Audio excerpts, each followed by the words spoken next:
con un método no alcanza, pero sin un método no se puede. ¿Por qué decimos esto, que no alcanza con el método? Porque vos para poder proyectar, además de seguir un pensamiento lógico, que lo usamos nosotros en nuestros proyectos aparte, pero necesitas tener conocimientos teóricos, conocimientos técnicos, habilidades instrumentales, esto es conocer programas, sobre el tema sobre el cual nosotros también trabajamos. No es un tema menor saber usar la herramienta, o sea, son nociones que damos en las clases porque no es un tema que se aprende aparte, se aprende junto con el diseño. Para nosotros las herramientas también forman parte ineludible de la formación. Por eso SketchUp, por eso al principio aplicamos AutoCAD, por eso después cuando avanzamos vamos por Grasshopper, Rhinoceros o diseñar, o como se llama, Twinmotion como herramienta para generar los videos o generar el renderizado. Programas que se pueden aprender, que podemos indicar tips y caminos para seguirlos. El año pasado pusimos el eje en la composición. La composición es el término, es el nombre que tenía nuestra materia históricamente.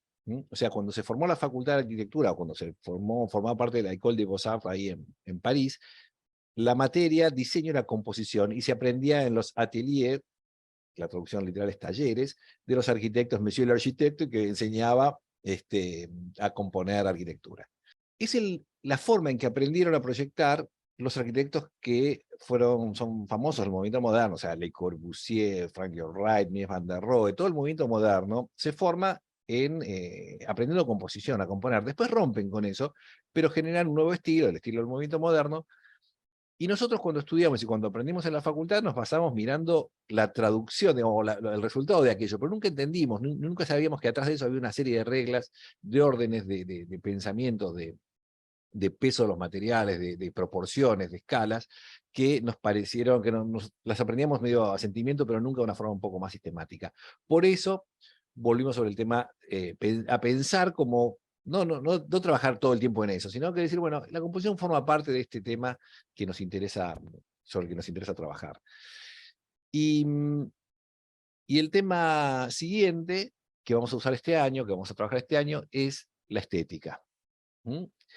Porque la estética también forma parte de estas ramas de la filosofía de las que ya hablaba Aristóteles, y que son permanentes, o sea, no es una cosa que se pasó de moda, así como la lógica también hablaba Aristóteles, son cosas eternas de los humanos, nos preocupan y nos interesaron siempre. En un momento, un arquitecto catalán que vino a la Argentina, me dice que, sí, la arquitectura argentina es buena, pero tiene una preocupación más ética que estética. Y por eso ustedes no tienen vanguardia. Porque en México, los arquitectos mexicanos tienen cierta vanguardia, tienen vanguardia. Lo mismo los brasileños, lo mismo los chilenos. Pero nosotros no tenemos vanguardia, porque tenemos una preocupación más ética que estética, decía él. ¿Y qué es la estética? Bueno, es la belleza, básicamente. No sé si algunos, puede ser que recién se inicien en la profesión o que estén viendo que hacen arquitectura uno, otros por ahí, los que están acá presentes, ya pasaron por esta experiencia de corregir en la facultad, pero siempre vamos a escuchar en general que una crítica a un trabajo se le dice que está bien. Nunca se dice que es lindo. Nos da medio como vergüencita decir que un trabajo es lindo. O sea que la parte estética está como un poco soslayada. Con lo cual, vamos a tomar ese tema, ese desafío de la estética y poder opinar, che, qué lindo proyecto. Sí, no solamente qué bien que está la solución.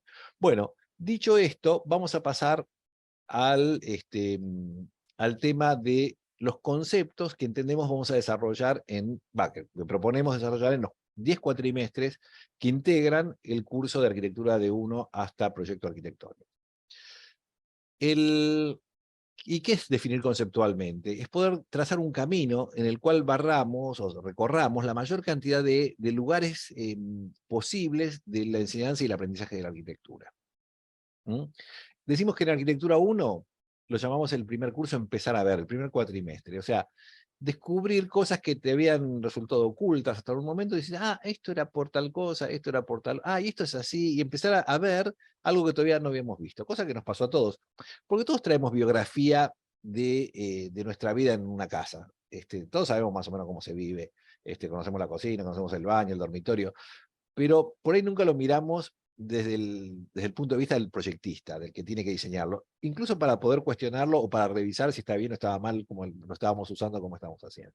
Desarmar un problema forma parte del segundo cuatrimestre, que tiene que ver con, bueno, yo contaba la vez pasada que está basado en un texto de un libro que se llama Lógica Fluida, en el cual de Edward de Bono, que es el que lo escribe, dice que los problemas están compuestos de partes y que vos para resolver un problema tenés que desarmarlo para entender qué partes lo componen y cómo ir atacando cada una de esas para poder encontrar la solución. En este caso, vamos a trabajar en un proyecto que nos permita desarmar el problema para poder resolver. Interpretar el contexto quiere decir, para los que no están muy cancheros con estos términos, con esta jerga, a veces medio hermética por ahí de los arquitectos, el contexto es el entorno, el lugar donde vamos a trabajar. Sí, puede ser la ciudad, puede ser el campo, puede ser algún lugar intermedio, un suburbio, pero siempre hay donde nosotros vamos a proyectar algo, hay algo, ¿sí? Que puede ser natural o puede ser artificial, antropizado, y para lo cual interpretar el contexto significa no solamente lo que tenemos que hacer nosotros, sino qué hay alrededor de lo que estamos haciendo para integrarnos en ese lugar. Arquitectura 3, y con eso se completa un ciclo, que decimos que es una especie de ciclo inicial, que son los 3 primeros niveles, lo llamamos del croquis al proyecto. Esta también es una novedad y es casi exclusivo de Plan B, digamos, porque no, nunca lo habíamos hecho, lo empezamos a hacer hace 2 años en realidad, y estamos muy conformes con los resultados. ¿Qué significa? Que en la facultad en general, nosotros lo que en 4 meses un estudiante, y a veces nosotros en el mundo profesional, no es un tiempo suficiente como para desarrollar un proyecto de arquitectura en toda su dimensión.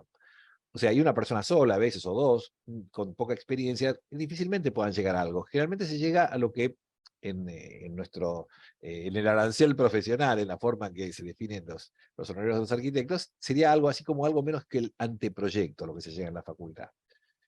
Cuando el grueso de nuestro laburo pasa por el proyecto o después la dirección de obra, o en fin, hay distintas partes de ejercicio profesional, pero en ese punto lo que nos propusimos era llegar mucho más allá del anteproyecto, para lo cual nos tomamos el año para desarrollar este ejercicio.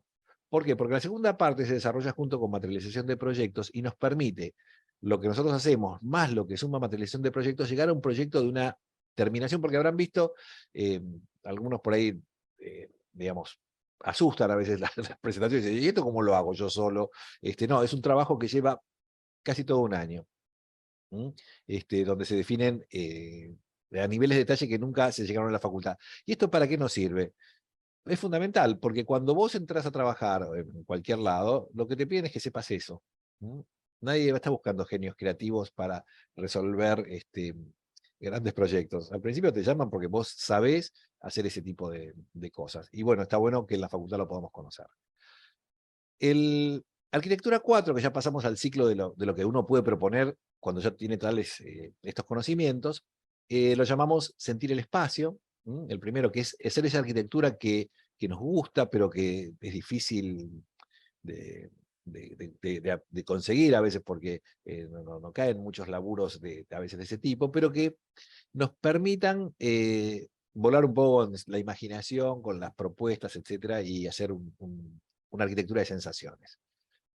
La antípoda de eso, decir, diferente a eso, en el segundo cuatrimestre nos vamos a un tema tal vez más comercial o más inmobiliario, que es habitar en altura.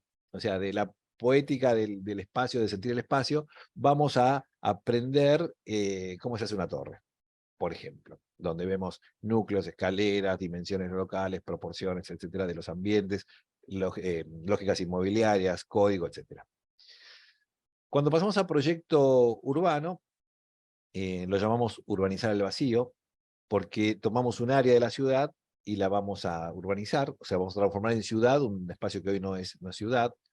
Ciudad como uno de los lugares donde más la gente está viviendo. Hoy, justo cuento un tema cortito, hoy fui jurado en un concurso en Córdoba. O sea, gracias al Zoom, yo era desde acá escuchando a los profesores cordobeses, y una de las cosas que comentaban es que en el mundo, el 56% de los habitantes del mundo viven en ciudades.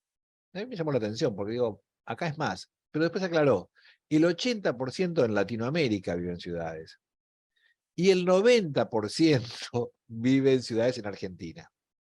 O sea, nuestro país es un país altamente urbanizado. Entonces uno se pone a pensar, claro, en África, de golpe las aldeas, no hay ciudades, capaz que no hay ni rutas ni caminos, en China, en Vietnam, que sea en Tailandia, tal vez haya lugares más aislados y haya mucha más población rural que compensa a ese 56%. Pero nuestra ciudad, nuestro país, es básicamente un país urbano, con lo cual conocer la lógica de la ciudad es importante, y ahí vamos con proyecto urbano. Y por último, proyecto arquitectónico, lo llamamos integrar conocimientos, que tiene que ver con todo lo que aprendiste, poder meterlo en un proyecto. O sea, pero no solamente lo que aprendes en arquitectura, en diseño, sino que lo que se hace en historia, lo que se hace en estructuras, lo que se hace en construcciones, en legal, etcétera, forma parte de todo un conocimiento que vamos a intentar integrarlo en un proyecto, donde es muy frecuente que en la facultad cada uno vea estos temas, por instalaciones es una cosa, estructura es otra, construcción es otra, pero nunca terminamos de entender el vínculo estrecho que hay entre cada una de esas partes. O sea, lo que vamos a intentar en este proyecto es la integración del conocimiento. ¿Y cuáles son los temas? Para desarrollar este plan conceptual que conté recién. Bueno, en A1 vamos a hablar de una casa en madera. Vamos a trabajar sobre la casa en madera. Y en el sur. O sea, hay una condicionante, hay un techo inclinado, por ejemplo, que tampoco es frecuente en la facultad, porque nieva. Y esto a su vez nos permite meternos en muchos temas, de investigar situaciones de la madera, conocer, hay muchas casas hechas de esta forma. O sea, es un tema interesante para empezar a mirar, es una casa, que es el tema que decía que uno ya viene genéticamente preparado para pensar. O sea, es la oportunidad que vamos a hacer para trabajar en un proyecto concreto de este tipo. En el segundo cuatrimestre, en uno, vamos a trabajar en un restaurante en una esquina de Buenos Aires. Claro, ustedes están viendo una imagen rural, digamos. Esto fue, el año pasado trabajamos en la costa del río, en Martínez, y era un trabajo en madera. Este año lo cambiamos y vamos a hacer un restaurante urbano, porque el programa restaurante, básicamente, es ese programa que decía que tiene problemas y que hay que desarmarlo para entenderlo. Es un típico caso. El restaurante tiene eh, público, por un lado, que entra y sale del restaurante, pero la parte de la cocina tiene preparado, el depósito, la limpieza, la entrada y salida de materiales, de mercadería, la entrada y salida de mozos, etcétera. Y además una identidad y una imagen que tiene que ser reconocible para que a alguien le interese ir a hacer la experiencia de conocer ese lugar. Todo eso, aparte, siempre, en general nosotros tenemos aportes de especialistas y gente que ya estuvo trabajando en el área. Bueno, tenemos ahí al de Peirano que también puede contar. Bueno, Paul, de hecho, conoce bastante del tema, y siempre tenemos gente externa a su vez que nos pueda contar un poco más de cómo es. Porque los arquitectos trabajamos con eso, o sea, nos tienen un tema, pero tenemos que preguntarle a los demás, a los que están más metidos en el tema, cómo se hace. En el caso de dos, ¿se acuerdan que llamamos interpretar el contexto? Interpretar el contexto tiene que ver o sea, lo resolvemos de esta forma. En el primer cuatrimestre planteamos una arquitectura en la ciudad, entre edificios, y, y vamos a proyectar en lo que está construido. Nos sumamos a algo que ya existe. Y por eso ese contexto es un contexto que nos condiciona, que nos define, y que tenemos que mirar muy bien qué pasa al lado para poder hacer lo que nosotros cómo tenemos que actuar. Y en el segundo cuatrimestre vamos a trabajar también en una novedad que no habíamos hecho el año pasado, empezamos a trabajarlo, pero que está muy presente, que es muy importante, que es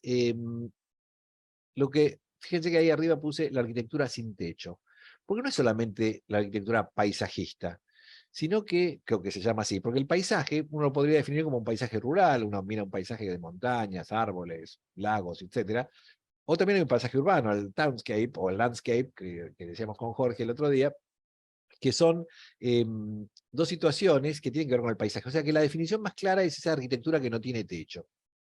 Metemos un invernadero, trabajaremos con este tema del invernadero, que es la construcción que aparece, pero además ese parque, ¿qué función cumple en las ciudades de las que hablábamos antes?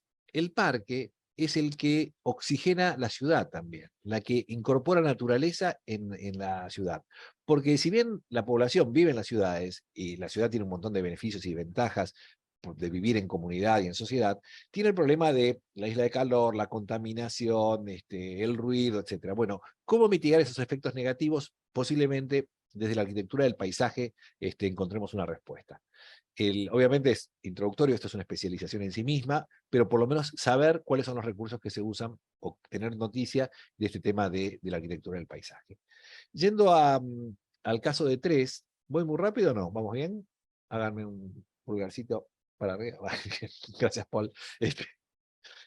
Bueno, en el caso de 3, trabajamos en un teatro. Es una experiencia que ya tenemos adquirida y que es la que nos permite desarrollar una serie de estudiar, de estudiar un problema, un problema que no es tan fácil. Hay entrada y salida de público, salida de emergencia, isóptica, que es como miramos el escenario. O sea, nos obliga a entrar en un tema que de golpe no conocemos. Porque también no es que siempre te llaman para hacer algo que ya sabes y algo que conoces. Muchas veces te llaman y vos decís, ¿y esto cómo se hace? Para lo cual, ¿cómo investigo? ¿Dónde busco las fuentes? ¿Cómo me informo? ¿Cómo incorporo conocimiento de algo que desconozco? O sea, si alguien nos llama para hacer un aeropuerto, o te llaman para hacer una sala de hemodinamia, o cualquier cosa, Palmieri debe saber de cómo se hace. El, Todas esas cosas yo tengo que tener un método, un sistema de entrar a los temas. En este caso, trabajamos con expertos también que nos asesoran en este caso para conocer de qué pasa. Y decía que este ejercicio lo llamamos del croquis al proyecto. Ahí aparece un dibujito y después cómo llegamos en esta instancia al anteproyecto. Pero para que la cosa no sea todo el tiempo monótona o aburrida, como uno puede decir, che, estoy siempre trabajando sobre el mismo tema, en la profesión, porque nosotros somos muy profesionalistas en este sentido, es muy frecuente que no es que vos que seamos secuenciales, que los encargos o los laburos te llegan uno atrás del otro, cuando terminaste uno que viene el otro, te viene el otro, a veces te quedan 3 cosas juntas, 2 cosas juntas, a veces no aparece nada, o sea, y en este caso vamos a meter durante el trabajo, un ejercicio corto, a mitad de las clases, para dejar de hablar de lo que estamos haciendo, meternos en este tema y cuando volvamos al proyecto del que estamos trabajando, volver ya con otra mirada fresca y diferente, como más ajena de lo que estuvimos haciendo hasta ese momento, menos comprometida, que es para llegar a esta etapa, menos, que a veces uno se aferra a ideas que dice, mira, esto lo puedo cambiar cuando tomas distancia de los temas. En este caso, teatro, vamos al proyecto. Fíjense que en este dibujo, por ejemplo, aparece la selección de qué cosas integran una documentación de proyecto, qué cosas se indican, qué tenemos que definir. No es que viene alguien y lo hace, es un trabajo nuestro. Lo que pasa es que nunca nadie los enseña y lo aprendemos a los ponchazos en la calle en general. Cuando pasamos a 4, vamos, y se acuerdan que hablábamos del tema de la arquitectura del paisaje, vamos a trabajar este año en un proyecto bastante distinto, básicamente en la ubicación. Esto va a ser una islita en el Río de la Plata. ¿Ven cómo está la toma de agua esa de Aiza? Bueno, en este caso, un edificio que esté instalado en el agua, que forme parte del paisaje de Buenos Aires, que se vea desde la costa y a la cual se llegue a través de una balsita, un bote, un velero, que no tiene un puente al cual llegar. ¿Y cuál es el programa? Es un centro de retiro, es un lugar donde la gente puede ir a hacer un retiro espiritual o las empresas ir a hacer un retiro con sus gerentes acerca de las mejores tácticas o donde los grupos políticos también van a reunirse y hacer, quedarse 1 o 2 días en ese lugar, desconectados del mundo y concentrados en los problemas propios y presentes. Tiene un gran espacio y después lugares de alojamiento. Ya ahondaremos más en esto. Este es un trabajo individual y cada uno, digamos, desarrolla un proyecto en este sitio. Para después, en forma grupal, en el segundo cuatrimestre, meternos en este tema de la torre, que es el proyecto que contaba antes. Este es un proyecto así del año pasado, donde vemos la problemática del edificio de perímetro libre y con el uso de la vivienda, que es distinto a la torre de oficinas. Es otra cosa esto. Esta tiene balcones, las oficinas no tienen. Bueno, y vamos al siguiente tema, proyecto urbano. Proyecto urbano vamos a trabajar en un lugar que ya conocemos, en un territorio que ya exploramos, en el cual podemos avanzar sobre estos pasos ya construidos, que es un playón que está en Barracas Central, cerca de una zona de hospitales, que es una zona actualmente de contenedores y camiones, que vamos a ver, y que es la estación, la estación Sola, cerca de la estación Buenos Aires, y vamos a ver qué oportunidad hay de hacer ciudad de cero en un lugar de la ciudad que existe y que propondremos la trama, el tejido, los usos, las alturas, la densidad, en fin, todos estos elementos que son la paleta, el repertorio que tienen los que proyectan las ciudades. Y por último, como integración del conocimiento, que era lo que contábamos anteriormente, la integración del conocimiento, vamos a trabajar en el proyecto de una biblioteca y punto de encuentro en la misma locación en la que trabajamos, o sea, eligiendo esa locación en proyecto urbano. O sea, en la primera etapa, primer cuatrimestre, el proyecto urbano, entre todas las cosas define la ubicación de este edificio, el terreno donde lo va a implantar, empieza a conocer el tema y ya cuando se meten en el segundo cuatrimestre a desarrollar este tema de la integración, del proyecto concreto, ya saben, tienen información, conocen, con lo cual empiezan con no empiezan de cero, sino que empiezan con una información muy valiosa, muy interesante para poder llegar más lejos en el proyecto. Bueno, por acá creo que ya le hice todo el recorrido del curso sobre el que vamos a trabajar. Puede haber modificaciones, como dicen en las propagandas, como es, la imagen son ilustrativas, después puede ser que no, que haya ajustes durante el proceso, pero básicamente este es el esquema sobre el que vamos a trabajar. Y ahora les presento, hay algunos que ya aparecen en pantalla, les presento al equipo. ¿Sí? El primero que apareció es Jorge Iribarne, profesor consulto de la casa, como conté, compañerito de Viñelli allá por los 60, y viajaban juntos en el tren. ¿Es así, Jorge? Sí. Después, bueno, Patricia Copres, que es nuestra adjunta. Está Paul Bresic, el Él jefe estaba, perdón, de, él estaba 2 años adelante y todos sabíamos que era el alumno más brillante de la facultad, digamos, por lo cual era una situación asimétrica. Pero era interesante escucharlo. ¿Ya? Ajá, Siempre fue un tipo brillante. sí. Y aparte, como decíamos, hizo el camino del héroe, ¿no? Porque trabajando acá, que le iba bárbaro, se asoció con los principales estudios, a los 30 y pico de años viajó hasta Nueva York, la remó desde allá, ganó concursos, o sea, hizo todo lo que, digamos, el sueño del pibe arquitecto, casi de alguna manera, construyendo obras por todos lados y siempre siendo un referente. Estuvo el año pasado en la facultad, que hay unas conferencias que están en YouTube que uno puede ver, que nos dio una charla que estuvimos ahí, ¿no, Arthur? Que fue interesante escucharlo, y siempre muy lúcido, muy inteligente. Por eso decía que era un héroe que se nos fue, porque era tipo un capo. Bueno, Paul, está Arturo Palmioli en 2, está Cristian Grasso en el curso de 3, ese Macrocar se suma al curso de 4, Ricky Ganeva, nuestro profesor también de hace 1000 años que estamos juntos, está en el proyecto urbano y el proyecto arquitectónico. Natalia Galazzi, que estuvo el año pasado, va a estar en la parte de las torres, por ahí asesorando un poco más en la parte de apoyo, porque está haciendo justo una torre y por lo tanto está complicada con los tiempos. Charlo Bardach en situación similar, que estuvo el año pasado en 4 y en PA, va a estar en el segundo cuatrimestre, este primer cuatrimestre, no va a poder por ahí colaborar. Bueno, Ale Peirano, André Caminoa, Flor Moreno. Las posiciones de cada uno de estos jugadores son múltiples, o sea, no juegan en toda la cancha, con lo cual no los defino ahora dónde va a estar cada uno. Guadagota, Matías Gigli, Claudio Robles, Guille Meyer, Mayra López, Hernán Satélite, Maca Castro, José González, Flor Dalmazo, que fue una ex alumna, ex docente del taller y que este año se nos va a sumar, y Nico Illanes, que es un alumno del año pasado, de unos trabajos que mostré antes, que se suma también este año como ayudante, como auxiliar en alguno de los grupos. Bueno, este es básicamente nuestro equipo que integra Plan B, algunos más nuevos, otros más viejos, casi todos siempre tuvimos vínculo profesional o hemos hecho concursos con varios de ellos y y trabajos, así que tenemos un alto nivel de confianza y de consolidación, sobre todo en cuanto a criterios comunes y ciertos sobreentendidos, ¿no? Acerca de qué pensamos sobre algunas cosas. Y por último, y no menos, están ustedes, digamos, los que están mirando, que completan este tema.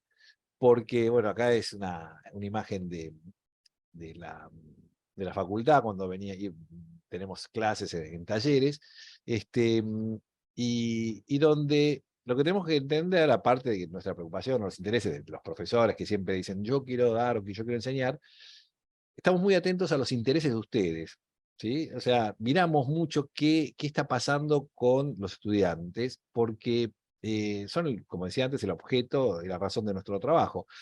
Y que a veces los intereses personales nuestros se ponen, de los profesores, se ponen un poco por encima de los intereses que pueden tener ustedes. Por eso nosotros estamos bastante atentos siempre a las necesidades que son cambiantes, ¿no? De la demanda profesional. Y pero lo que estamos convencidos, de lo que no dudamos, así como dije, la estética o esas cosas eternas, que siempre hay necesidad y hay búsqueda de gente que sepa hacer algo bien, por mínimo que sea. O sea, si vos sabés hacer algo bien, tenés chance de desarrollarte en tu profesión. Y acá viene una aclaración que tiene que ver con la diferencia, por ejemplo, con el colegio secundario, porque a veces los que entran a la facultad, que siguen con alguna mentalidad del colegio, no se trata de aprobar materias acá. Acá se trata de aprender la disciplina, de exprimirnos para sacar lo mejor y lo más importante de nosotros, ¿para qué? Para ustedes saber y conocer cómo se hacen las cosas, para ser realmente mejores profesionales y conseguir, digamos, desarrollarse en esta profesión que eligieron, que es la de la arquitectura. Por eso, en los cursos van a ver que nosotros no vamos a hablar de los cambios sociales, ni vamos a hacer la revolución, ni vamos a meter temas políticos así muy sesgados. O sea, tenemos opiniones políticas, tenemos posiciones tomadas, pues, no soslayamos eso, pero no es nuestra misión en esta posición que jugamos acá como profesores, que es la de formar profesionales que capacitados para desenvolverse tanto sea en barrio de emergencia, como como en una casa en un country. O sea, que puedas cubrir con tu capacidad profesional cualquiera de esos aspectos. Y a veces también nos preguntamos por qué lo hacemos y por qué le dedicamos tanto tiempo a veces a estas cosas. Y primero porque nos interesa, porque nos gusta, porque es medio como vocacional, ¿no? El tema de la docencia. Y además porque tal vez entre los, ¿cuántos son? Casi 60, sí, 50 y pico de personas que están en este momento escuchando, estén esos profesionales que van a marcar y van a protagonizar tal vez la arquitectura argentina dentro de los próximos 15 o 20 años. Bueno, muchas gracias.